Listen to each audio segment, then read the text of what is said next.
So today we'll discuss about the account usage schema. So what is this schema all about? So whenever you create a Snowflake account, you get a database called Snowflake, and within that you will see a couple of schemas. One is the account usage schema and the other is the information schema. There's one more schema related to the reader's account, but that we'll discuss in some of the later sessions. Uh, this schema, or this in fact the database, is visible only to account admin. So in case you are not able to see it, first you need to switch your role to account admin, and then you will be able to see a Snowflake database. Now once you double click inside that, you will be able to see this account usage schema. What the schema contains is, it has multiple views. Okay, there are multiple views inside the schema.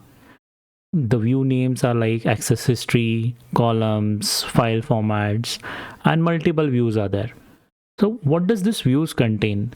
Okay, so there are basically, these views mainly provide us two kinds of details. One is the either the metadata of the various objects, like metadata of various tables, like the file formats or the columns.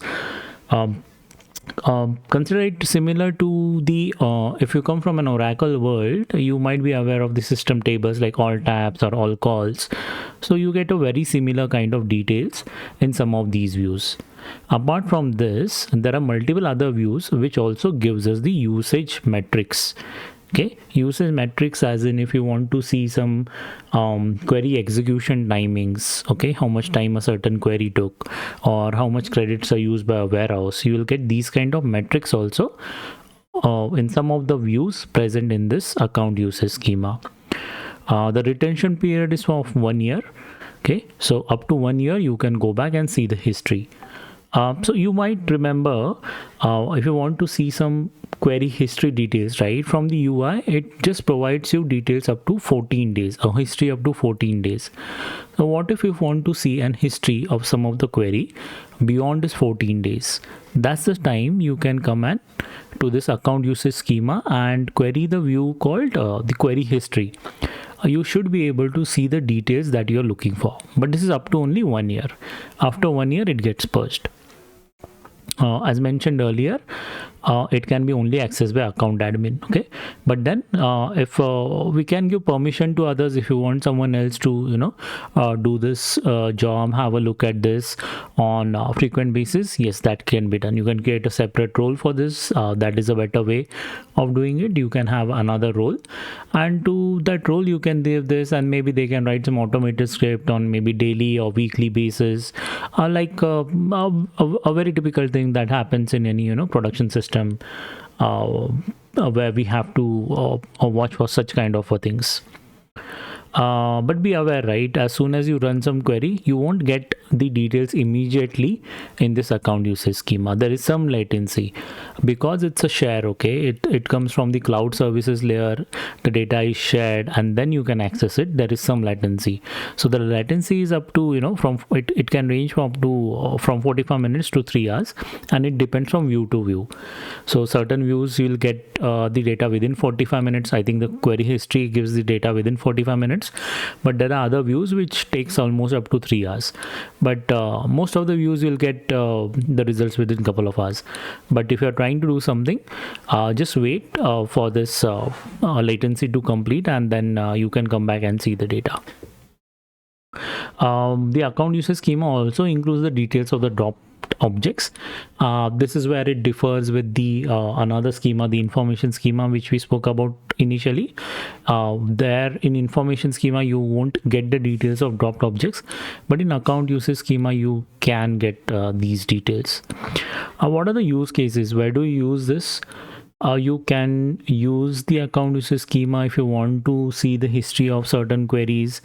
When did it start? When did it end? How much time it took? If you want to see some data storage statistics, you can use the storage usage view. Or if you want to see some login history, you can get that from the login history view as well. One example to give, like where I have used it personally, is to check the performance of some of the queries. More than performance is about whether I'm running the right sized warehouse or not. So if I've run some query, it takes some time. I can go to the query history later, okay, and then look for the various columns in this query history view.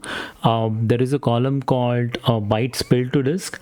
If the data is populated in that, that means the bytes have been spilled to disk.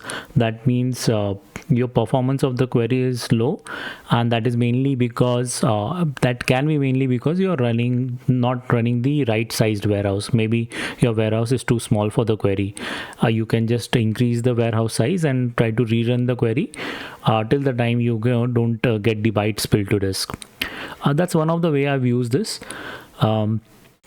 Apart from these views, right, as I mentioned, there are multiple other views that you can use. There is access history, where you will get all the details of the Snowflake objects and what kind of privileges it has. Columns of tables, you can get details of some of the file formats, what are the different files formats that have been created.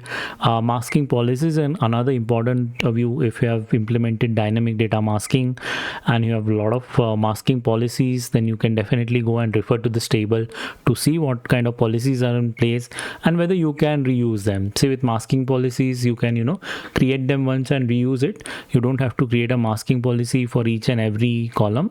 So this is the view that can really help. Similarly, pipe usage history is very important. If you're using something like Snowpipe and you want to see how much data was processed, what did any of the files got ingested using the pipe in last few hours, then you can go and check this. And finally, the query history that we spoke about. So yeah, there are a lot of details this one schema can give. All these views are very, very helpful. What I would suggest that you can log in and play around with this, but yeah, remember that you need to switch the role to account admin to see this Snowflake database and the account usage schema.